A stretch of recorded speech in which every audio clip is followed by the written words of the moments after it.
할렐루야. 할렐루야. 지금 우리는 성령 강림 후 세 번째 성령 충만한 삶을 살면서 성령의 계절 속에 들어와 있습니다. 계절이 바뀔 때마다 세상의 모든 것이 다 바뀌어집니다.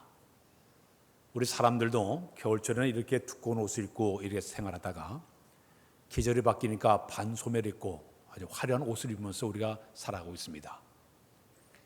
이 산천초목도 바뀌었어요. 겨울 내에 이렇게 온 세상에 앙상한 나무가 있었는데 이제 여름철이 오게 되니까 앞주 잎이 무성하고 꽃도 피고 또 열매도 맺고 이런 엄청난 변화가 일어난 것을 보게 됩니다. 하나님의 거룩한 영이 우리 가운데 들어오시게 되면 그분은 우리 심령을 통치하십니다. 또 그분이 우리 삶 속에 역사하기 시작하게 돼요. 그러면서도 우리의 삶 속에는 엄청난 변화가 일어나기를 시작합니다.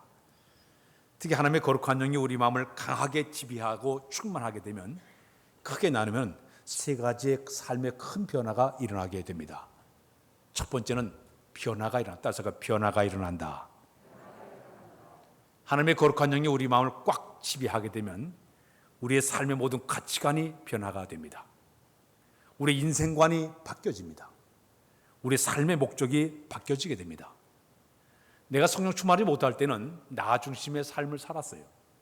그런데 하나님의 거룩한 영이 내 마음을 지배하면서부터 내 삶이 내 중심에서 주님 중심으로 삶이 바뀌어져 나가기를 시작합니다. 우리가 잘 아는 사도 바울이 주님을 만나고 성령 충만하기 전에는 자기 중심적인 삶을 살았어요. 자기의 명예와 출세와 성공과 자기의 모든 권력을 주기 위해 가지고 끊임없이 그는 삶을 살아왔습니다. 그러나 담에서 주님을 만난 다음에 하나님의 거룩한 영이 그의 마음을 지배하기 시작하면서부터 그의 삶에 엄청난 변화가 일어났습니다. 내 중심에서 주님 중심으로 삶이 바뀌어졌습니다. 주를 위한 삶으로 그의 삶이 변화가 일어났습니다. 그는 이런 고백을 했습니다.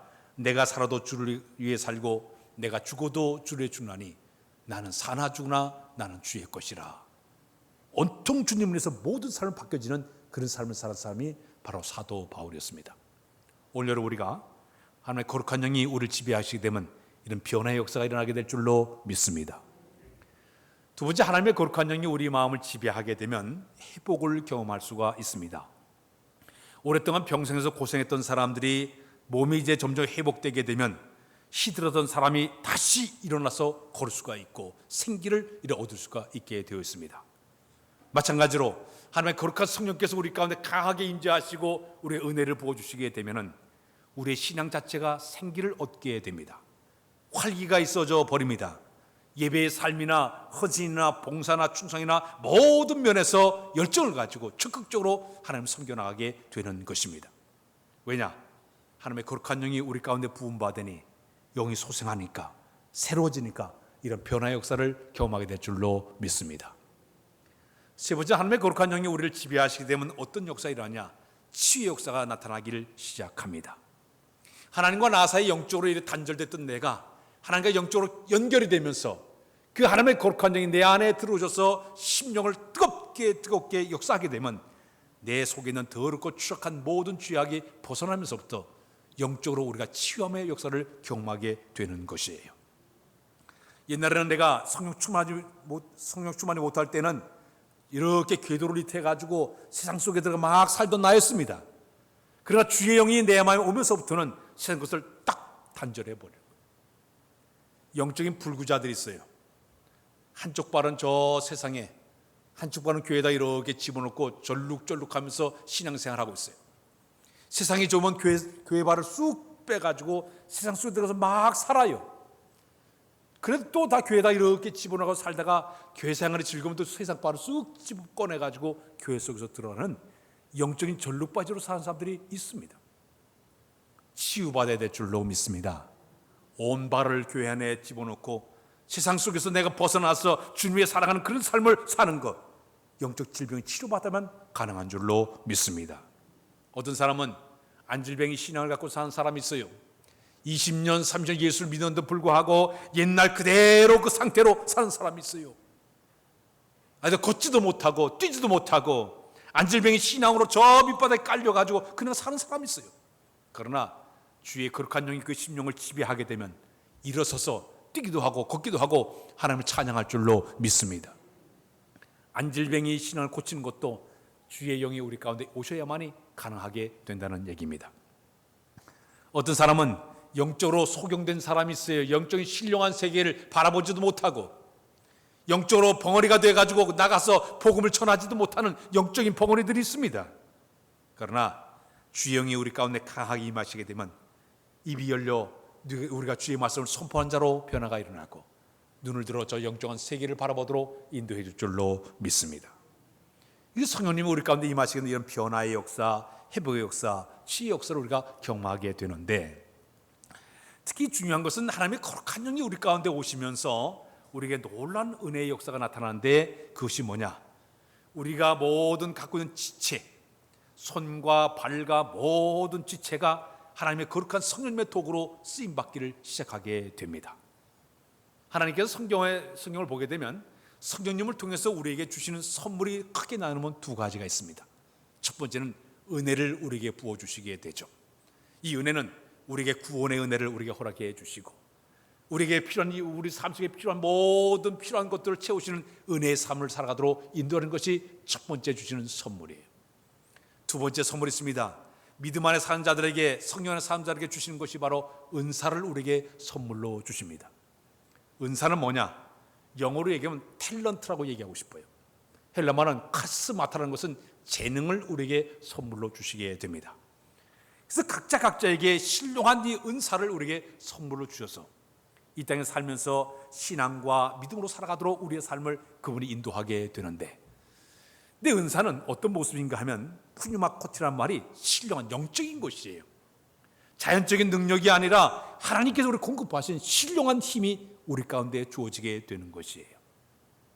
그뿐 아니라 하나님이 그리스도의 몸된 교회 속에서 자기의 직임을 잘 감당하게 만들기 위해서 우리 각자에게 은사를 선물로 주고 있다는 얘기입니다. 은사를 주신 목적은 크게 나누면 두 가지의 목적을 가지고 우리에게 은사를 선물로 주었습니다. 첫 번째는 뭐냐? 우리 개인의 신앙을 갖다가 성장, 유익하게 만들기 위해서 우리에게 은사를 선물로 주었다. 따라서 할까요? 개인의 신앙을 유익하게 하기 위해서 은사를 선물로 주셨다. 우리가 양복점에 가서 옷을 일해 맞추는 것처럼 하나님께서는 그 사람의 형편, 사정, 영적인 상태, 성격을 잘 알으셔가지고 그 사람에 맞게끔 우리에게 은사를 우리에게 선물로 주셨어요. 재능을 주셨어요. 근데 이 재능을 주신 이유는 뭐냐? 그의 신앙을 유익하게 만들고 성장하게 만들기 위해서 은사를 우리에게 선물로 주셨다는 얘기입니다. 그래서 그리스도의 몸된 교회 안에서 우리가 은사를 받아가지고 그리스도의 몸된 교회 속에 들어가서 열심히 헌신하고 봉사하고 충성하고 하다 보면 항상 하나님께서 우리에게 은혜를 주실 때 그 은사를 통해서 우리에게 은혜를 주시고 그 은사를 통해서 우리에게 축복의 문을 열어가지고 축복이 흘러들어오게 만드는 것이 바로 하나님의 방법이에요. 우리가 달란트 비유에 보게 되면 5달란트와 2달란트가 1달란트를 준 사람이 있습니다. 이 달란트라는 얘기가 영어로 하면 탤런트예요. 탤런트는 재능이에요. 재능 따라가지고 그 사람에게 크게 작게 주셨어요. 그러나 이 5달란트와 2달란트 받은 사람은 열심히 부지런히 일을 해가지고 배나 남겼어요. 그들이 주인이 찾아와가지고 그에게 칭찬하는데 착하고 충성된 종아, 내가 적은 일에 충성하시니 내가 너에게 더 큰 일을 맡겨주리라. 그는 그 은사를 발휘했더니 그에게 축복이 들어왔어요. 그게 은혜가 들었고 더 큰 일에 사용하게끔 쓰임받는 사람으로 그 쓰임을 받게 됩니다. 그런 문제는 1달란트 받은 사람 땅에다 묻고 빈들빈들 뺀질뺀질 놀았습니다. 그랬더니 주인이 와가지고 이 악하고 게으른 종이라 했어요. 그들이 그 은사를 뺏어가지고 다른 사람에게 주고 말았어요. 성령님은 때로 우리가 은사를 주기도 하지만은 필요하지 않기 때문에 그것을 거둬갈 때 있다는 얘기입니다. 우리 모두에게 은사를 주신 목적은 5달란트와 2달란트 열심히 부지런히 일을 해가지고 배를 남기를 하나님께서 원하고 있다는 얘기예요.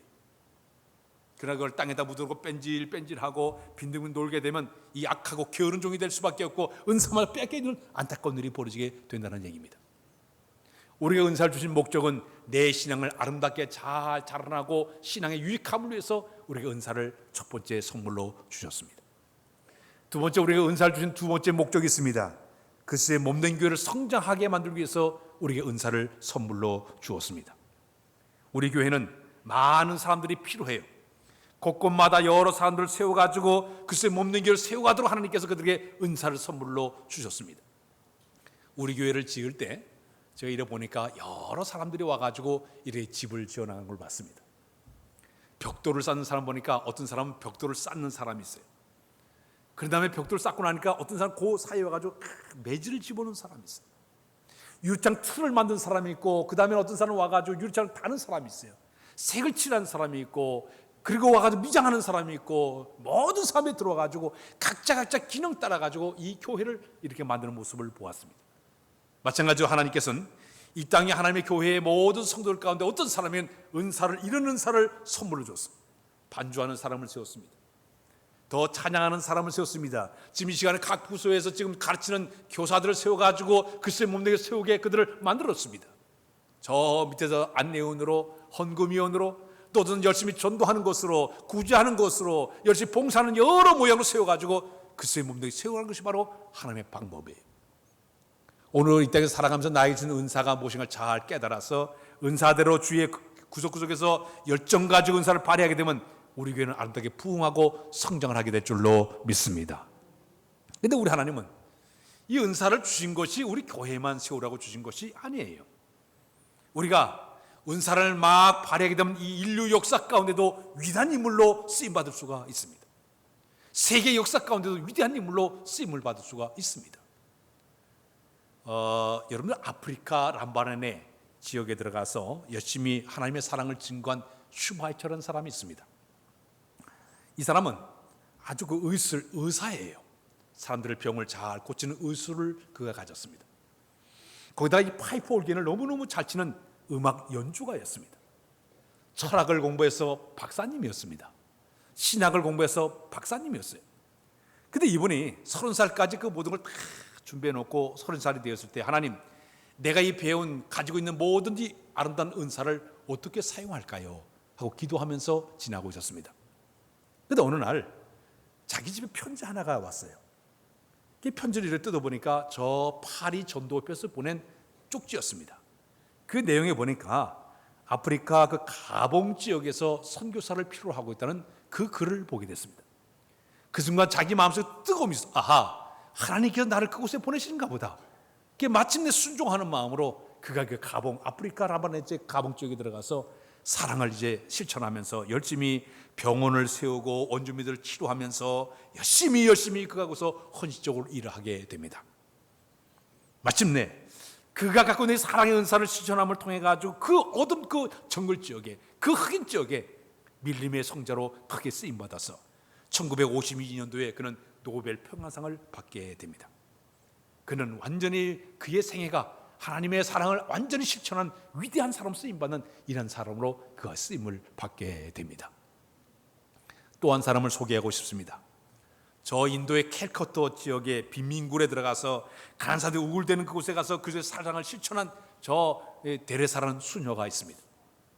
이 사람은 사랑의 선교회를 통해 가지고 가난한 자들을 우울대는 그곳에 빈민들을 가서 열심히 사랑을 실천하지 않았습니까? 맨발의 성녀로 아주 그렇게 그가 쓰임을 받게 됩니다. 그 여인도 1979년도에 그도 노벨 평화상을 받게 되었죠. 가난한 자들을 위해서 하나님의 사랑을 실천했던, 은사를 가지고 실천했던 그런 인물이었어요. 또 한 사람을 소개하고 싶습니다. 인도에 간대가 있다고 하면, 독일에 슈바이처가 있다고 하면 20세기 아시아 쪽에서 성인 가운데 한 사람을 꼽으라 그러면 일본에 있는 가가와 도이토라는 사람, 하천풍원이죠. 제가 어렸을 때 사선을 넘어서라는 그 책을 읽어봤는데 이분에 대한 글이었습니다. 그 내용을 보면 그런 내용을 이야기하고 있습니다. 이 하천풍원은 기생의 아들로 세상에 태어났습니다. 근데 자기 어머니는 어려서부터 이제 살다가 어머니가 세상을 떠나게 됩니다. 자기 아버지도 15살이 되었을 때 세상을 떠나게 됩니다. 너무너무 가난하게 살다 보니까 자기 몸에 너무너무 영양실조에 걸려가지고 폐결핵에 걸리고 말았어요. 그저 기침을 하고 각혈을 하면서 아주 힘들게 살면서 그가 마침내 신학을 공부하게 됩니다. 신학을 다 마쳤을 때 그는 자기가 어디에 가가지고 자기의 그 하나님의 거룩한 일을 할까 고민하다가 저 고배 지역의 비밀굴로 그가 찾아 들어가게 됩니다. 그 비밀굴에 들어가서 보니까 각종 병자들, 전과자들, 도둑들, 깡패들, 소매치기, 창녀들이 아주 우글대는 그런 곳이었습니다. 그것을 들어가서 그리스도의 사랑을 실천하려고 하다 보니까 깡패들이 매일 밤 와가지고 매일매일 찾아와가지고 그에게 돈을 요구합니다. 칼을 들이고 돈을 요구하고, 돈을 주고 나니까 어떤 날은 와가 돈이 없을 때는 자기가 입고 옷을 갖다가 뺏어가 버렸어요. 그래서 한동안은 입을 옷이 없어가지고 여자 옷을 입고 나갈 수밖에 없던 그런 일도 당하게 됩니다. 그러나 그는 그 그리스도의 사랑을 실천하기 위해서 목숨을 내놓고 열심히 남을 돕기를 시작을 합니다. 근데 그의 아름다운 신학 가운데 학문 신학이 나오게 됐습니다. 이 학문 신학이 뭐냐 하면, 이 하천풍환이 그 빈민구에 며칠씩 먹지를 못해가지고 사람들이 변비에 걸려가지고 고통당하는 사람들을 그가 찾아갑니다. 변을 보지 못하니까 자기 혀로 학문을 핥아가지고 거기에 변을 빼주기 시작합니다. 이게 바로 거기서 나온 학문 신학의 모습이었습니다. 자기가 병에 들려가지고 몇 번이나 실명을 하고 축농증으로 고통을 당하고 피가 각각을 하면서도 심장, 간장이 다 녹아진 데 불구하고 그리스도의 사랑을 열심히 실천하면서 복음을 증거하면서 50년 동안 그리스도의 사랑을 실천된 사람이 바로 이 하청풍원이었습니다. 70세가 하나님의 불을 받기까지 그는 자기의 은사 따라가지고 자기의 사랑을 실천했던 그런 인물이 바로 그 사람이었다고 볼 수가 있습니다. 우리 한국을 보니까요, 저 청량리의 쌍굴다리에서 노숙자들에게 사랑을 베풀었던 우리 측 목사님 한 분이 계세요. 최일도 목사님이세요. 이는 파포라는 그런 무료 음식을 공급을 해서 천사운동을 펼쳐서 아주 우리 한국에서 그리스도의 사랑을 실천했던 그런 위대한 인물로 그분이 쓰임받기도 했습니다. 자, 우리가 이 교회 안에서 이 헌신과 봉사만 끝나는 것이 아니라 이 사회와 민족 앞에서도 귀하게 우리가 쓰임받게 된다는 이야기죠. 이제 우리나라가 올해 6.25 사변 70주년을 맞이하고 있는데, 기독교 역사 가운데 우리 기독교인들이 위대한 일을 한 것이 하나가 기억이 나고 있습니다.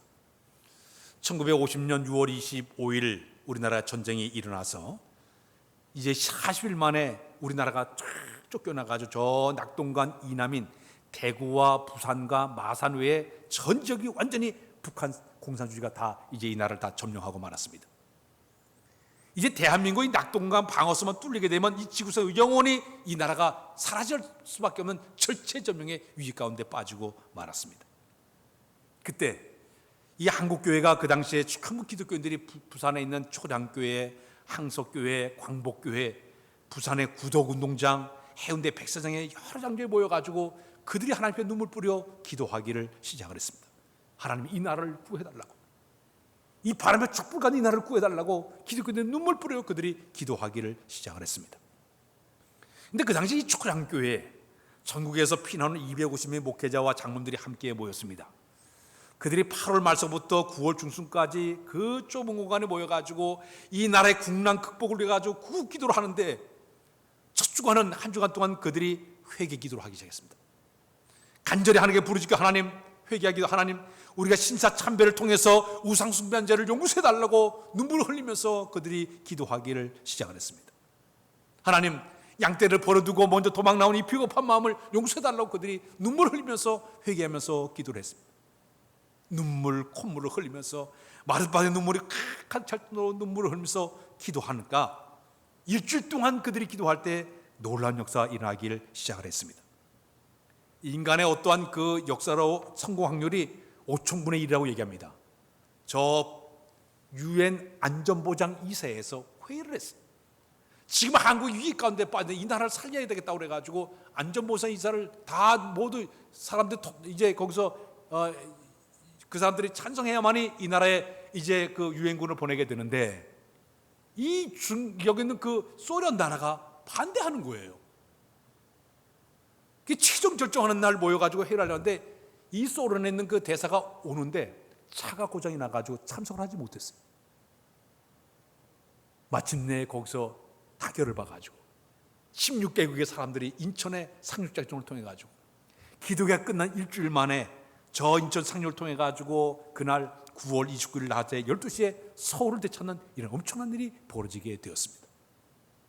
배후에는 기도함이 있었기 때문에 눈물로 기도하는 그들의 기도를 하나님께 응답하사 이런 은혜의 역사를 우리에게 허락해 준 줄로 믿습니다.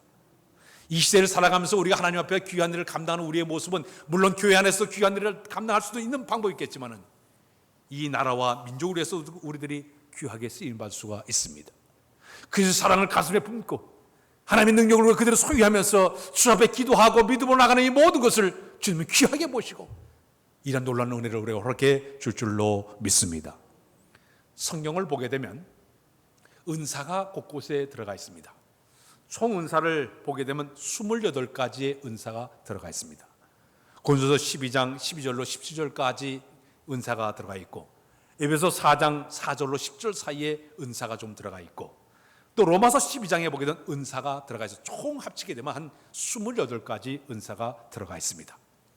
근데 28가지 은사를 쪼개보게 되면 크게 나누면 두 가지의 은사로 구분해 볼 수가 있습니다. 하나는 뭐냐? 지적 교육적인 은사가 있어요. 어떤 사람 예언의 은사를 줘서 하나님 영감 받아서 말씀을 잘 깨달아서 전달하는 예언의 은사를 받은 사람이 있습니다. 또 어떤 사람은 가르치는 은사를 가지고 사람들을 잘 지도하고 가르치는 은사를 가진 사람이 있습니다. 또 어떤 사람은 권면과 위로의 은사를 받아가지고 하나님 말씀을 가지고 사람들의 감정을 잘 이렇게 유도하는 가르치는 이런 은사를 가진 사람도 있습니다. 두 번째는 아주 실천적이고 행정적인 은사를 가진 사람이 있습니다. 교회 안에 봉사나 관리와 행정적을 이루어가게 만들기 위해서 어떤 사람 섬기는 은사를 부어줘서 목회자를 섬기고 교회를 잘 섬기는 은사를 가진 사람이 있습니다. 어떤 사람 다스리는 은사, 리더십 은사를 가지고 남들에게 존경을 받으면서 품위를 잘 지키면서 교회 질서를 잘 인도하는 이런 다스림의 은사를 가진 사람도 있습니다. 또 어떤 사람은 구제는 은사를 가지고 한 주신 것을 그대로 마음으로 감사하며 이웃에게 나눠주기를 즐겨하는 사람, 주면서도 기뻐하는 이런 은사를 가진 사람도 교회 속에 이제 두고 있습니다. 어떤 사람에게는 긍휼을 베푸는 은사를 허락하셨어. 우리 주변에 소외된 자, 병든 자, 이제 과부된 자, 어려운 사람을 찾아가서 기꺼이 나눠주기를 즐겨하는 은사가 가진 사람들도 있습니다. 이렇게 다양한 은사를 교회 가운데 주어서 그리스도의 몸된 교회를 세워가게 되는데, 근데 놀라운 일은 이 모든 은사들이 종합적으로 볼 때 4가지의 하나의 그 모습이 있습니다. 은사들이 다 발휘하지만 그 은사 가운데는 첫 번째가 뭐냐? 질서가 있습니다. 혼잡하지 않아요. 복잡하지 않아요. 하나님의 거룩한 은사를 통해 역사되는 모든 분야를 다 보게 되면 복잡하고 지저분하지 않아요. 질서 있게 잘 모든 것이 이루어져 나가는 특징을 가지고 있습니다. 두 번째, 하나님의 은사가 발휘되는 곳을 보게 되면 통일감이 있습니다. 마치 운동장에 축구 선수들이 같은 옷을 입고 같은 색깔을 입고 뛰는 것과 마찬가지로 주님을 향한 뜨거운 가슴을 갖고 뛰기 때문에 전부 주님 주시기 때문에 착착착착 모두 통일감을 가지고 역사를 만들어가는 것이 바로 성령의 역사 가운데 은사가 발휘되는 모습의 하나의 특징이 있습니다. 세 번째는 하나님의 성령을 통해 이루어지는 은사 가운데 보게 되면 뭐냐? 조화가 있습니다. 우리 찬양대를 보게 되면 소프라노와 엘토와 베이스, 테너 4가지 음색이지만 멀리서 들으면 아름답게 소리가 들려오는 것과 마찬가지로 그들이 하는 모든 성령의 역사 속에 이루어지는 은사의 활용을 다 보게 되면 어느 곳에 가지 아름답고 덕스럽고 항상 기쁨과 감사와 하나님의 영광이 드러나는 이 아름다운 모습을 가진 것이 바로 성령의 은사가 발휘될 때 나타나는 하나의 특징의 모습이라고 볼 수가 있습니다. 마지막에는 성령의 은사를 통해 역사하는 그곳에 보게 되면 창조력이 있습니다. 새로운 것을 만들어내고 새로운 것을 도전하는 창조력을 가진 것이 바로 성령의 은사 속에 나타나는 하나의 특징이라고 볼 수가 있습니다. 그래서 하나님은 교회 안에 교회 성장의 모델을 가만히 보게 되면 성도들에게 성령의 기름을 부어가지고 그들이 은사를 발휘하고 헌신하고 봉사하고 추석에 만들어가지고 주의 몸되게 세우는 것이 바로 하나님의 방법이에요. 오늘 우리 교회도 보게 되면 여러 종류의 은사자들이 왜 이렇게 많은지 몰라. 참 우리에게 복된 교회예요. 구석구석 분야에서 자기 은사를 열심히 발휘해가지고 몸된 교회를 세워간 자들이 그렇게 많아요. 여러분들이 그 은사의 주인공이 돼서 교회를 잘 섬기면 우리 교회가 아름답게 성장을 거듭하게 될 줄로 믿습니다. 성경을 보게 되면 이 교회를 갖다가 사람의 몸에 비유하고 있습니다. 우리 몸을 보게 되면 사지, 백체, 오장육부로 구성되어 있습니다. 근데 우리 사람 몸의 이 세포가 총 한 60조 개가 된다는, 셀 수 없을 만큼 엄청난 그 세포들이 있습니다. 형태도 다르고 크기도 다르고 구조와 기능이 다 달라요. 우리 손, 이 손 하나에도 각자 기능이 다 달라요. 이 손을 보게 되면 손가락이 있고 손톱이 있고 손바닥이 있고 손등이 있고 또 뼈가 있고 또 거기 힘줄이 있고 가죽이 있고 여러 종류가 있는 것처럼 다 종류가 다 달라요. 근데 이상한 일은 각자 기능 따라 가지고 하나의 몸을 하나 세우고 있습니다. 가령 우리 심장 얼마나 중요합니까? 이 심장의 기능은 우리 각사의 피를 원활하게 우리 온 몸에다가 공급하는 역할하는 것이 바로 심장이지 않습니까? 우리 위장, 소화기관이에요. 사람들이 몸속에 들어있는 음식을 갖다가 잘 분해시켜 가지고 각 사람의 영양분을 우리 몸속에 각각 나눠주는 역할하는 것이 바로 우리 위장이에요. 또 우리의 신장, 여 밑에 있는데 우리 몸속에 있는 우폐물을 다 걷어내고 청소부 역할하는 것이 바로 신장이지 않습니까? 다 모든 크기와 구조와 형태 다 달라도 기능을 발휘하다 보니까 우리 몸이 유지되는 것과 마찬가지로 교회는 모든 사람들의 은사가 다 달라요. 그래서 우리 성도들이 저 사람의 은사를 발휘할 때 그 사람의 은사를 존중해 줘야 됩니다.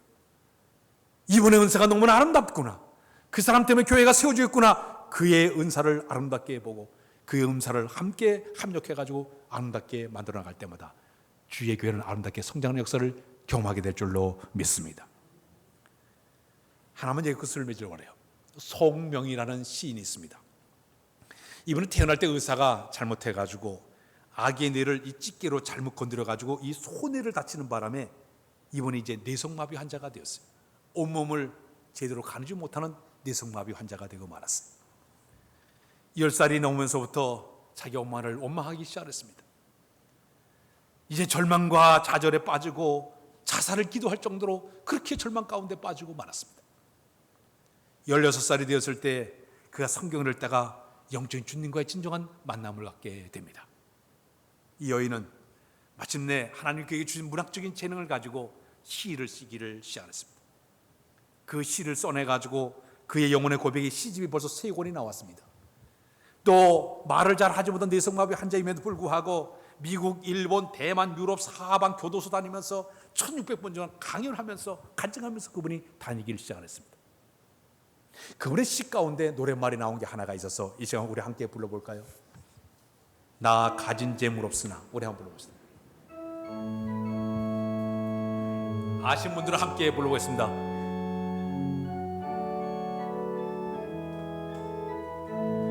나 가진 재물 없으나, 나 가진 재물 없으나, 나 남이 가진 지식 없으나, 나 남에게 긴 건강이 있지 않으나, 나 남이 없는 것 있으니, 나 가진 재물 없으나, 나 남이 가진 지식 없으나, 나 남에게 있는 건강이 있지 않으나, 나 남이 없는 것 있으니, 나 남이 못 본 것을 보았고, 나 남이 듣지 못하는 성 들었고, 나 남이 받지 못한 사랑 받았고, 나 남이 모르는 것 깨닫네.